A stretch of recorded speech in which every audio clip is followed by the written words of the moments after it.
Sejam muito bem-vindos ao Anamnese, o podcast aqui do Simers que resgata trajetórias que ajudaram a construir a história da medicina e da nossa profissão no Estado. E hoje o programa tem um significado mais do que especial. O Simers completou recentemente 95 anos de história. E o nosso convidado de hoje tem praticamente a mesma idade da trajetória. 94 anos de vida. E mais do que isso, uma vida inteira dedicada à medicina, à docência e ao cuidado com as pessoas. E mais do que tudo isso, foi meu paraninfo em 1992, ao que me enche de orgulho por uma formatura que foi lindíssima, recheada pela presença dele. O nosso convidado nasceu em 1932 em Porto Alegre e carrega um nome que ecoa na história do Rio Grande do Sul há mais de um século.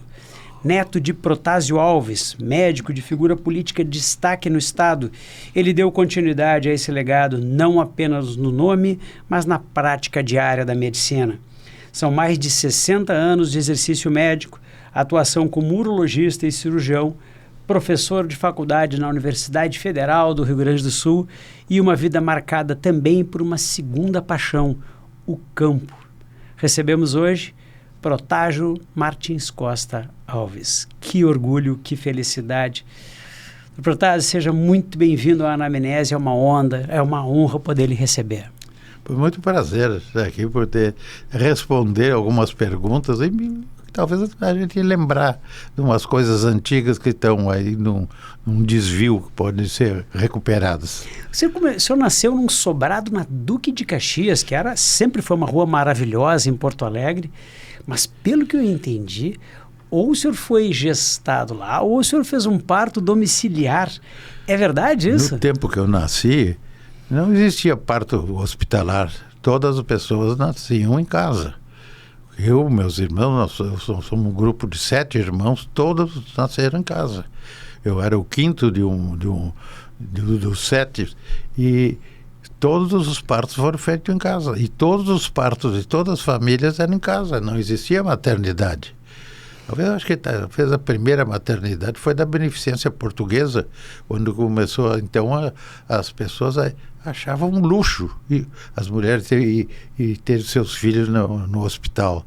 Mas era outra vida, outra coisa, outro progresso. Que espetáculo isso. E o senhor foi o quinto? O quinto de uma família de 4 mulheres antes de mim. Eu era um muito esperado pelo meu pai.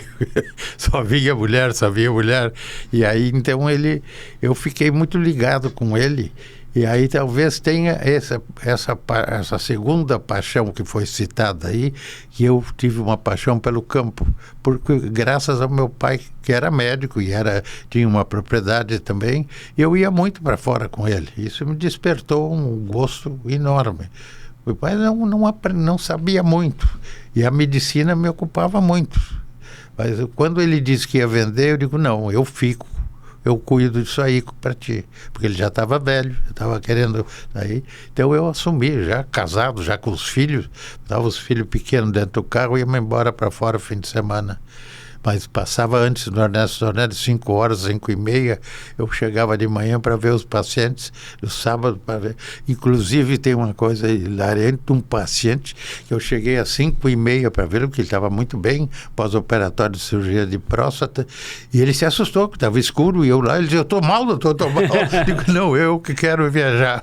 Que espetáculo. Ele se assustou comigo. Onde é que era o seu campo? Era em São Jerônimo, num lugar denominado Quitéria, lá perto de Encruzilhada do Sul, quase limite com Encruzilhada e com Camaquã, um lugar onde tem muito uma colonização polonesa, o município de Dom Feliciano, que é próximo a esse fim de São Jerônimo, Quitéria.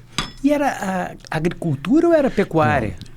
Eu fiz uma pequena agricultura, mas nunca foi agricultura, é uma coisa que eu fiquei dar uma obrigação diária de todo dia, investimentos muito grandes.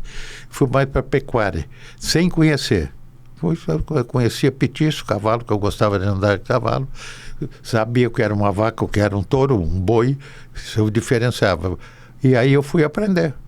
Fiz curso junto dos cursos de medicina, eu li muito sobre pecuária, fui a Bagé, tinha cursos do Silvio Romero e aqueles projetos franceses de pastagens eu fiz também, de Voisin, e funcionou e tinha muito prazer. Era uma terapia que unia a família e fim de semana todos estavam juntos. Então, na infância foi uma divisão entre a cidade e o campo. Não tanto. O meu avô materno tinha uma chácara aqui na Glória, onde é hoje aquele... lá perto de um mirante que tem um morro muito bonito com a vista de Porto Alegre, do Cristo Rei lá em cima. Mas o meu avô tinha uma chácara ali. Naquela época ninguém ia à praia no verão. Não me lembro de ter ido à praia porque não tinha estrada. Anteriormente, a minha mãe foi para a praia de carreta, a Cidreira, levava 5 dias de carreta, Cidreira. A família toda ia, 2, 3 carretas.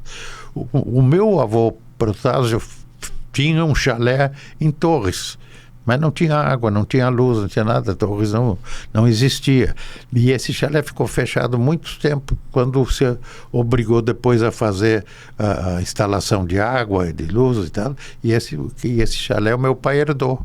E aí depois, eu já tinha uns 15, 16 anos, passamos a ir para a praia, porque já existia estrada. Não a freeway não, mas era a chamada Estrada Velha. Estrada Velha. Que eu cheguei a andar na Estrada Velha, mas eu sou jovem o suficiente para criança ter andado na freeway recém-inaugurada com 2 pistas. E era uma maravilha. Sim, uma coisa extraordinária. Foi revolucionário. E eu também vi surgir a Estrada do Mar, porque historicamente a gente ia pela 101 até Torres. Sim. Você se lembra disso? Eu vi quando no governo Simon eles inauguraram a Estrada do Mar, eu vivenciei tudo isso. Eu daí então fiquei... Depois que a família cresceu, as suas irmãs mais velhas casaram, começaram a surgir os sobrinhos, e o chalé ficou muito pequeno. Então nós destruímos o chalé. No local do chalé e tínhamos um edifício que se chama Protásio Alves. Olha, porque era o chalé que o meu pai disse só para desmanchar a casa dele, só pondo o nome dele no edifício. E tem, eu fiquei na Picoral com a 15 de novembro, o edifício Protásio Alves está lá, um apartamento às ordens. O senhor não vai acreditar que a minha esposa, o pai dela, tem um edifício na Picoral. Na frente ali da prainha, tem, inclusive na frente do hotel, deve ser muito próximo. Sim, aquilo, eu me lembro, a minha adolescência toda foi verão em Torres e na fazenda. Mas em Torres... E o que mais lhe marcou? A fazenda, os cavalos ou a praia? Olha, a praia continua até hoje, eu tenho saudade da fazenda. A fazenda é muito bom e fazenda não dá para brincar. Porque fazenda é uma coisa muito séria. A agropecuária hoje é uma coisa desenvolvida tremendamente. Eu sei até agora foi inaugurado em Bagé uma pós-graduação em agricultura, onde os funcionários da agricultura vão ter oportunidade de fazer cursos das diversas máquinas mais sofisticadas. E aí, mas o que há de novo nisso aí? Aí a pessoa que é o presidente do Senar, que é o Pondorelli, diz para ele: igualzinho que tem no teu celular. É a mesma coisa que tem no teu celular, tem nas máquinas novas, que eles têm que aprender e andar com isso. Espetáculo. E é interessante.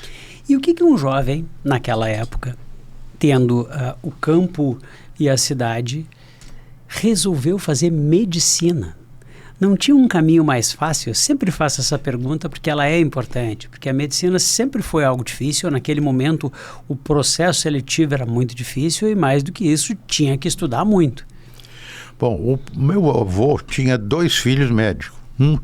Meu tio Breno, que era ortopedista, e o meu pai, que era cirurgião geral, na época fazia tudo, parto, ginecologia, varizes, tudo. O meu pai, depois de alguns anos, que trabalhava muito lá no Hospital São Pedro, foi com uma bolsa de estudos para os Estados Unidos para para fazer a cirurgia, a lobotomia frontal, que na época foi foi até o português que escreveu isso, foi o Prêmio Nobel de Medicina, Me lembro essa cirurgia. muito bem. Pois o meu pai fez e trouxe para o Hospital São Pedro com uma especialização na Clínica Maio. E não, naquele tempo não era a Clínica Maio, era a Clínica dos Irmãos Maio, ele dizia. E depois foi a Boston, e teve no Canadá, e veio com essa técnica para cá e fez vários casos de lobotomia frontal. E eu já estava na faculdade e eu auxiliava ele auxiliei muita cirurgia lá no Hospital São Pedro, com essa lobotomia frontal, e fiz algumas também. Poxa, incrível. Fiz alguma. Porque eu conheço a história, mas nunca vivenciei interessante, é muito interessante. E agora o grupo da neurologia lá do Hospital de Clínica queria muito saber disso, de que isso não tem nada não tinha nada vamos dizer, divulgado, porque não era pela faculdade, não tinha publicação ali, e eu consegui uma publicação, já está na Fundação Médica do Hospital de Clínicas, como é que se fazia essa cirurgia, mas não tem nada de filmagem, porque naquela época não tinha isso, mas tem uma descrição de como fazia. Eu acho incrível o senhor ser uma alma viva de um momento histórico, que hoje, obviamente, não se fala sobre isso. A gente fazia uma trepanação no lobo frontal dos dois lados e com uma agulha vinha até o teto da órbita. E aí retirava um pouquinho e passava no lobo frontal a agulha para fazer. E depois suturava dura mater, fechava. Às vezes com o paciente acordado, com o local. Impressionante. Fazia isso. Não dava muita complicação? Não. Foi 200 e tantos casos feitos no Hospital São Pedro. 200 e tantos casos. E não tinha... Claro que toda cirurgia tem complicação. Eu não me lembro das quantas que eu tive, eu digo, mais de 20 eu auxiliei ele e não vi nenhuma complicação. Mas podia haver sangramento, podia haver... As pessoas, principalmente dor, uma coisa impressionante em relação à dor. A pessoa com dor, com metástase, com dor por tudo, fazendo, de repente, até com dor, mas agora não me importo. Não se importava mais da dor. Então, não precisava de analgésico. Professor, eu tenho muita a imagem da lobotomia num filme que os mais novos não conhecem, chamava-se Laranja Mecânica. Não sei se o senhor se lembra disso. Sim. Que era um filme que retratava, de uma certa forma, uma lobotomia. Não sei se o senhor se lembra disso. E ele era um filme que era a mudança completa do psique do principal ator ali, pré e pós-cirurgia. E foi, na verdade, era considerado uma denúncia acerca do que existia em termos psiquiátricos na época. E não existia nada de tranquilizante, não tinha nada Lexotan, não tinha nada de benzodiazepínico, isso não existia. E surgiu depois e que por causa disso essas pessoas foram permitidas ficar em casa, porque eles estavam todos internados no Hospital São Pedro. Me lembro vivamente da história e olha, é incrível estar ao lado de alguém que tenha participado disso, que certamente foi um momento histórico. Sim. E tem que se reconhecer a importância naquele momento. Foi, mas hoje é uma coisa, os psiquiatras hoje não aceitam de maneira nenhuma que tenha sido evoluído essa parte, que era uma agressividade ao cérebro. Né? E como é que o senhor ingressou na faculdade de medicina da URGS lá em 1950? Como é que foi o processo? Em 50 eu me formei, foi em seguida. O meu pai era professor da técnica operatória e mas não, ele tinha muita atividade por causa do Hospital São Pedro, ele até foi vice-diretor, ele tinha muita ligação com o Hospital São Pedro e não dava assistência tanto à Faculdade de Medicina. Quando me formei, ele disse, convido para professor para ir e tal. Aí o professor José Ébori, que naquela época, imagina, o diretor da técnica operatória é um pneumologista, não operava. Imagina. E ele me convocou para lá, porque era onde entrou depois como é o nome dele, mas o Ivan Faria Correia, o Zanenga, o João Fischer, todos eram professor da técnica operatória. E eu comecei a entrar lá e a fazer as coisas, eles já não foram, mas nós não tínhamos infraestrutura na faculdade. A faculdade recebia os cachorros, que a carrocinha dos cachorros pegavam na rua, e levava para lá, para a faculdade. O Bedel alimentava esses cachorros até sexta-feira, quando ele ia embora, mas sábado e domingo o cachorro ficava sem água e sem comida. Que bárbaro. E não tinha verba, a faculdade não tinha verba para comida de cachorro. Então eles eram super maltratados. Hoje em dia aquilo não podia existir. E esses cachorros eu tirava com um laço da gaiola, anestesiava e operava ressecção de intestino, tirava um rim, mostrava um acesso, e depois a gente tinha que sacrificar o cachorro anestesiado, porque não tinha quem cuidasse dele. Claro. Isso foi há alguns anos. E aí eu fiquei dentro da técnica operatória até fazer o concurso. Eu era professor voluntário, fiz concurso, e a minha banca era o professor Taufik Saad, saudosa, maravilhoso professor, o Alaor Teixeira e o Nicanor Lete. O Nicanor foi uma das pessoas que gostava muito de estudar a história da medicina. Ele resgatou todo o início da faculdade de medicina, porque se falava só em Sarmento Leite. Sarmento Leite, a faculdade de Sarmento é a casa de Sarmento. Realmente, a casa da faculdade, Sarmento Leite, que fez certo, conseguiu. Mas antes do Sarmento, Protásio Alves foi o fundador da faculdade, fez a faculdade de Medicina e Farmácia dentro da Santa Casa, e foi diretor 8 anos.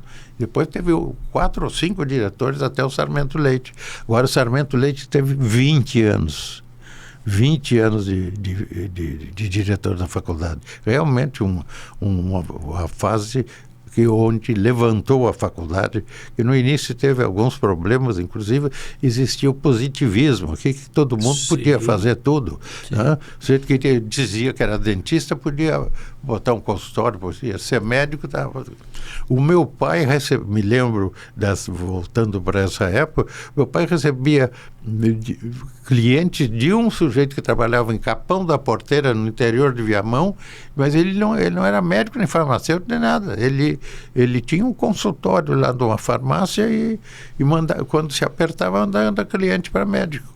O senhor sabe que o surgimento do Sindicato Médico do Rio Grande do Sul, em 1931, foi justamente uma contraposição ao positivismo da época, e foram homens que se uniram naquele momento para criar o que tem hoje, que é o exame de revalida, que é uma prova para determinar se o indivíduo tem ou não tem condições de exercer a medicina. E foi a primeira vitória que o sindicato médico teve, foram vários sindicatos médicos no país, mas ele surgiu exatamente nesse ambiente que o senhor está dizendo, de que as pessoas se determinavam médicos, dentistas e exerciam a profissão de forma ilegal hoje, mas naquela época era aceito. Sim, era muito comum isso na época da colonização. A colonização alemã trouxe pessoas, diziam que eram médicos, mas ninguém sabia se eram ou não, mas eles pela facilidade da língua de estar no grupo, eles atendiam as pessoas e resolviam algum caso. E o senhor trabalhou, na verdade, lá nesse início, na Santa Casa, em enfermarias que, queira ou não queira, levavam o nome do seu próprio avô. Como é que foi esse momento? Porque é algo incrível, trabalhando ao lado do pai, na enfermaria do nome do avô. É muita história dentro de uma família. Na época, o diretor da enfermaria Protásio Alves, que era a 10ª enfermaria, me convidou para trabalhar na enfermaria. E eu disse, um cara com esse nome não pode deixar de vir para cá. Então, fui para lá, fiquei, mas não era o que eu queria. O que eu queria era urologia. Então, eu me dividia entre a enfermaria 31, que era do Luiz Sarmento Barata, e a enfermaria 10ª, que eu tinha os 3 leitos lá que operava esterectomia, aquelas períneo e tal que tinha na 10ª. Mas eu queria operar. Depois eu fiz um concurso para o Estado, e fui destacado como cirurgião do Hospital São Pedro. Ah, imagino. Fui para dentro, o bloco cirúrgico do Hospital São Pedro, o pavilhão do bloco cirúrgico, é o pavilhão Protásio Alves, dentro do hospital. Hoje o São Pedro está fechado, não tem nada, muito pouca coisa. Sim, sobrou o resto do São Pedro, ele foi algo Mas a gente escolhia um bócio, uma hérnia, uma coisa que eles não se queixavam. Ou fratura, coisas às vezes tinha, mas eu fazia mais a cirurgia abdominal e períneo cistoidático. E como é que o senhor chegou na urologia? O meu avô tinha uma quantidade de coisas, tudo que ele trouxe da Europa, sondas de prata, porque não tinha nada de borracha, né? Era tudo metálico.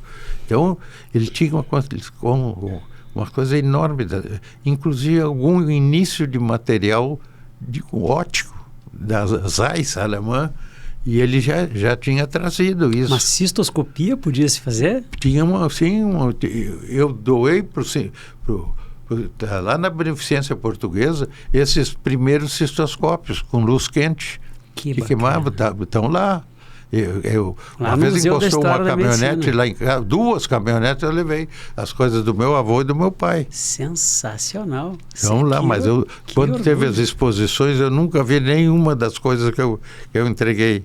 O senhor não vai acreditar, nós temos um local muito grande onde tem tudo que nós recebemos guardado e tratado. E as exposições, elas vão variando.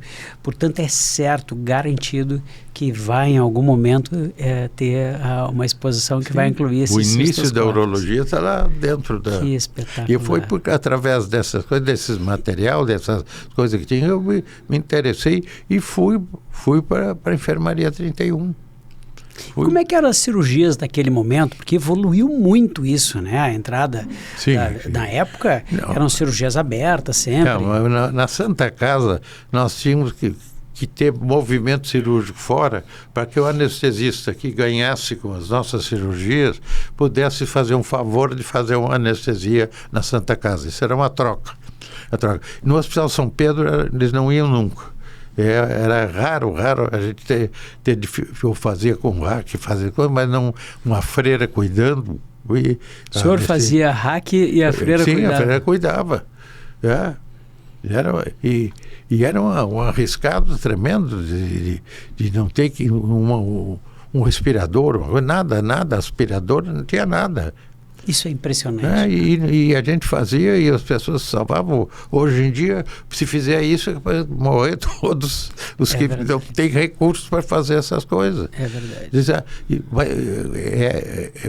Como é que você se arriscava? Mas se não fizesse, não ia para frente, não morria. Não. Eu trabalhei na enfermaria 33 também, de criança, da Santa Casa.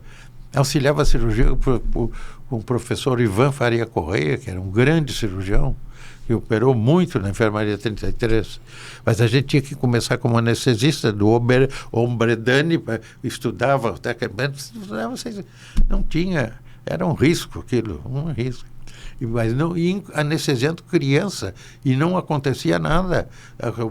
Aquela máquina de Ombredani que se regulava o éter, mas aí e assim fazia, assim operava. É muito impressionante. Rápida também. É muito impressionante a geração. A sua geração teve isso. A minha geração já foi uma geração em que tinha uma estrutura maior, já existia videocirurgia, pelo menos já estava incipiente, e as condições dos blocos cirúrgicos eram incomparáveis já. Mas as gerações anteriores, no caso a sua, eram heróis que operavam basicamente tudo com as condições que hoje nenhum cirurgião aceitaria operar e que tinham excelentes resultados e foram uma grande geração de professores. Sim, eu vejo... Nós operávamos na Beneficência Portuguesa, onde dava. Vocês foram felizes de ter um hospital de clínica em funcionamento. Eu trabalhei muito esperando por aquela hora do hospital de clínicas, com um bloco cirúrgico, um bloco hospital de clínicas, com um paciente internado. Nós recebíamos os alunos, saíam por dentro do hospital, vendo os pacientes, discutindo os casos, tendo radiografia, tendo recurso de tudo. Mas primeiro não tinha. Para pedir uma urografia excretória, que era um negócio que começou, que nem se faz mais, mas era com contraste na veia, coisa com risco de alergia, e nós tínhamos isso, de vez em quando, uma dificuldade de conseguir uma urografia, de conseguir uma uretrocistografia, que era miccional, para ver o desenvolvimento da próstata. Hoje a gente vê isso de qualquer jeito. Eu estava conversando com um neurocirurgião e ele me contou que no início a neuroradiologia se introduzia ar dentro das meninges para poder fazer um raio-x e tentar enxergar o que estava acontecendo ali dentro antes da cirurgia, num período que antecedeu a tomografia e, mais do que isso, antecedeu a ressonância magnética. Então, eu imagino que, de alguma forma, o senhor também não tinha a ecografia disponível, a ressonância, a tomografia naqueles primórdios. Como é que era fazer um procedimento cirúrgico naquela situação? Mas é que não fazia muito, não se tinha. A cirurgia avançou muito com a tecnologia, né? O que a gente fazia? Gastrectomia, quem fazia? Ninguém. Quem fazia ortopedia, todo mundo fazia, sabia. O Canan, todos os médicos famosos da época, César Ávila. O Bruno Marcial veio de fora fazendo colicistectomia, que era uma coisa que não se fazia quase. Tinha um monte de vesícula, um monte de vesícula para ser operada, e não ficavam tratando, porque não tinha. Isso aí começou quando evoluiu a radiologia, quando evoluiu o meio diagnóstico, aí já começou a operar essas coisas. E quais eram as cirurgias urológicas que o senhor fazia naquela época? Mas era prostatectomia, porque o professor Luiz Barata ia fazer o concurso e queria fazer um concurso sobre a prostatectomia de Milling, uma técnica do inglês Terence Milling, que descreveu pela cápsula da próstata. Então, assim, todas as cirurgias de próstata da enfermaria 31 não vão ser mais através da bexiga. Tem que ser dentro essa técnica do Milling. Então, nós fizemos uma quantidade de cirurgias lá. Inclusive, se dizia, a enfermaria 31 virou enfermaria de prostatologia. Mas ele conseguiu uma estatística muito grande de casos de Milling e apresentou, Eu tenho essa tese ainda comigo lá na biblioteca, com uma dedicatória dele para o agradecimento pela quantidade de prostatectomias que a gente fazia. E eu imagino a experiência que não dava, porque Sim. Hoje, queira ou não queira, o resultado das cirurgias, mesmo pegar a robótica, não é uma diferença tão grande do que a cirurgia aberta daquela época, em termos de tratamento para câncer de próstata. Estou errado? Sim, quando aconteceu isso, fazer um diagnóstico achando que era hiperplasia de próstata e era câncer, estava aderido à cápsula, então não tirava pedaços, ali era um problema. Hoje, uma biópsia de próstata sai com tudo pronto, com uma ecografia, com uma imagem de ressonância que vê tudo, a cápsula se invadida, se não está. E o câncer renal, como é que era naquela época? Eu operava muito pouco.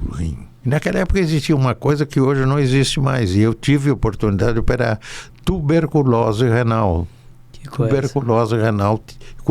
E eu tive mais de um caso, mas nunca mais eu vi. Inclusive, eu perguntei ao chefe da urologia lá do Hospital de Clínica, hoje chefe do serviço, que Tiago Rosito.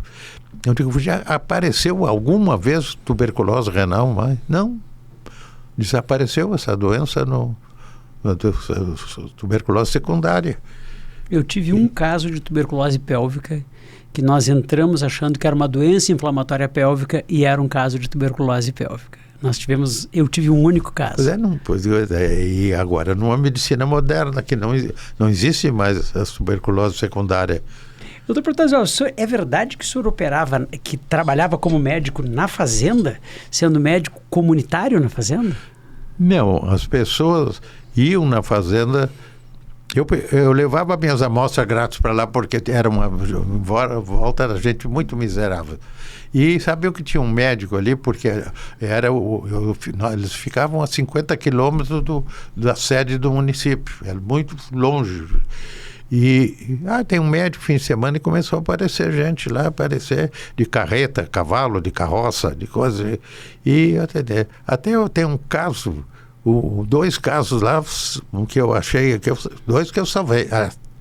Uma menina com apendicite aguda, estava num rancho de barro, na verdade, que a mãe estava botando goiabada em cima para puxar a infecção do apêndice. Eu olhei aquilo e disse, não, de maneira nenhuma, essa criança tem que sair daqui, tem que ir embora, é apendicite aguda. Aí levaram, operaram, sabe? Outra eu trouxe, eu trouxe e deixei na Santa Casa, com sangramento pós-aborto, e ela se salvou também. Mas o caso mais interessante que eu tive lá, medicina de campanha, foi uma carreta que chegou lá com uma senhora que há 3 dias tinha escapado a mandíbula. Então, o maxilar foi para frente. Eu nunca tinha visto isso. Eu tinha ouvido que o Taufik, que foi o professor de anatomia, dizia assim, quando acontecer isso, você tem que botar os 2 polegares, baixar, empurrar e tirar ligeiro, porque vai te morder. E eu me lembrei disso e fiz. E essa senhora que estava babando uma coisa há 13 dias com lenço molhado, assim, sem dormir, com torco, não? Eu fiz isso e ela deu certo, botei lá, mas ela bateu o queixo, eu tirei a mão. E salvei essa senhora que teria que vir, não sei se tinham condições de vir para... E assim eu fiz muito. Uma vez eu suturei uma orelha de uma briga de facão lá, você ficou uma orelha pendurada, debaixo das árvores, eu tinha com agulha, eu suturei, sem anestesia, sem nada. Sensacional. Essa é a medicina. Me conte uma coisa, a sua vida de ensino, porque eu lhe conheci como meu professor. Como é que foi? O senhor começou a lecionar? Quando é que o senhor entrou para a faculdade? Como é que foi o espírito de dar aula? Porque para mim é algo muito importante. Eu gosto muito de dar aula. Como é que foi a sua experiência como professor? Foi difícil. Eu tive dificuldade. As minhas primeiras aulas eu dei na sala de conferência da Faculdade de Medicina, que era a nossa faculdade, né? Hoje não é mais. A reforma nos tirou de lá. Mas eu fui muito tenso as primeiras vezes que fui da aula teórica, mas as aulas de leito, com discussão de casos, coisa era o dia a dia, aquilo era muito fácil, eu estava com tudo na ponta da língua. Mas eu entrei na faculdade, fiz o concurso lá para técnica operatória, saí como professor, e de técnica operatória eu tentei vir para a urologia. Não foi fácil. Foram umas 3 reuniões da congregação, e o diretor era o professor José Carlos Fonseca Milano, e eu tinha muita intimidade com ele, e ele me disse, mas tu tem certeza que te querem na urologia? Eu não sei, eu que quero ir para lá. Se eles querem ou não sei. Eu tive uma dificuldade, mas depois que entrei lá, foi tranquilo. Mas devido à propriedade rural, eu não fiz mestrado, não fiz doutorado, tive a possibilidade de uma bolsa para a França, não fiz porque eu já estava com 4 filhos, a minha mulher disse que sem os filhos não ia, e aí foi trancando. Mas igual o senhor formou gerações de médicos, qual era o ensino que o senhor nunca deixava de fazer aos seus alunos? Qual era o ponto primordial e inesquecível? Não, eu achava que tinha que haver um cuidado muito... Primeiro, eu dizia que tinha que existir muito gosto pelo que se faz. Se a gente não faz com gosto, sai errado. Quem trabalha sem ter prazer de trabalhar, o trabalho é um sacrifício. Quem trabalha com prazer é uma beleza trabalhar. Eu tive uma identidade muito grande com os alunos. Eu tinha... eu era chamado professor churrasqueiro. Várias pessoas tiveram churrasco na minha casa, né? Isso lá dentro do Hospital de Clínicas, quando começou esse grupo de churrasco. E depois que teve a fundação lá, a ASCLIN, Associação dos Funcionários do Hospital de Clínicas, os churrascos passaram a ser lá, mas antes era na minha casa. E aí vários, tem urologista em Passo Fundo, em Cruz Alta, e todos os lugares aí, se fizer um grito para um churrasco, eles aparecem. Beleza. E o senhor foi membro honorário da Academia Sul-Grandense de Medicina, seguindo os passos da avó. Como é que é isso? Porque eu julgo sempre algo muito meritório fazer parte da Academia Sul-Grandense. Pois é, eu fui já bastante tardio o meu convite para participar lá. E gostei muito de estar naquele grupo, mas não tenho ido quase. Não tenho ido. São as reuniões de sábado de manhã, mas tem só os luminares estão lá, tem gente, até não é o meu lugar ali. Então. O senhor sabe que eventualmente eu já dei 2 aulas ali para a academia. Eu fico muito honrado de poder dar aula para os meus acadêmicos ali. Eu fico sempre muito feliz. Quando eu tenho a possibilidade, não é com tanta frequência assim, mas o fato de eu ter dado aulas para a academia é algo que muito me orgulha. Realmente, a academia é um peso, né? Uma solene academia de medicina. Mas a última homenagem que eu tive agora foi depois de trabalhar tantos anos na Santa Casa, antes do Hospital de Clínicas estar pronto, e eu andar pelos alunos com o Ernesto Ornelis, o Beneficência Portuguesa, a Beneficência antes, depois o Ernesto, eu fui convidado para ser irmão da Santa Casa. Poxa, e agora estou com um distintivozinho de irmão, um estatuto para obedecer. Hoje, muitos já tinham me perguntado se eu queria ser irmão. Eu digo, não, se não me convidar, eu não vou querer que bota lá um pedido para trás que quer ser irmão, não. Se eu me reconhecerem, um dia eu vou. E realmente, eu operei muito dentro da Santa Casa. Muito, muito. O senhor merece. Uma pergunta. O que o senhor diria para os jovens que estão entrando hoje na faculdade, que querem fazer faculdade de medicina? Qual é o ensinamento que o senhor traria para os nossos futuros colegas? Que escolham bem a medicina, que a medicina é apaixonante. A medicina envolve a gente 24 horas e não exige outra coisa que faça outra, ela é única. Eu me atrapalhei na medicina tendo ido para a pecuária.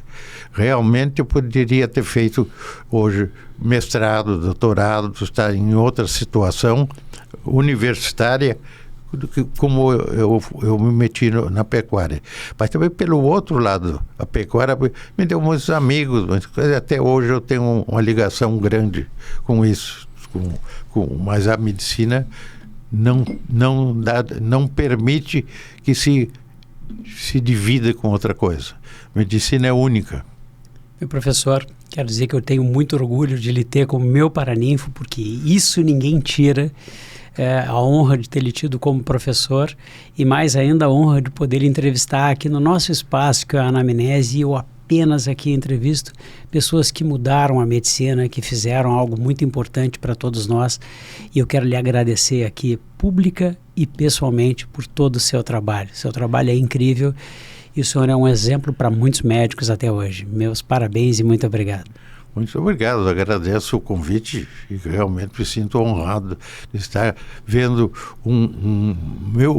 meu afiliado, como paraninfo, de um Marcelo com uma posição tão alta na medicina, chefiando de maneira brilhante esse sindicato que elevou e está corrigindo as coisas erradas do Rio Grande do Sul, dos médicos que não recebem, dos contratos de que eu acompanho tudo isso, continuo ainda participando da sua gestão, que é maravilhosa. Meus cumprimentos. Só tenho a lhe agradecer, meu professor.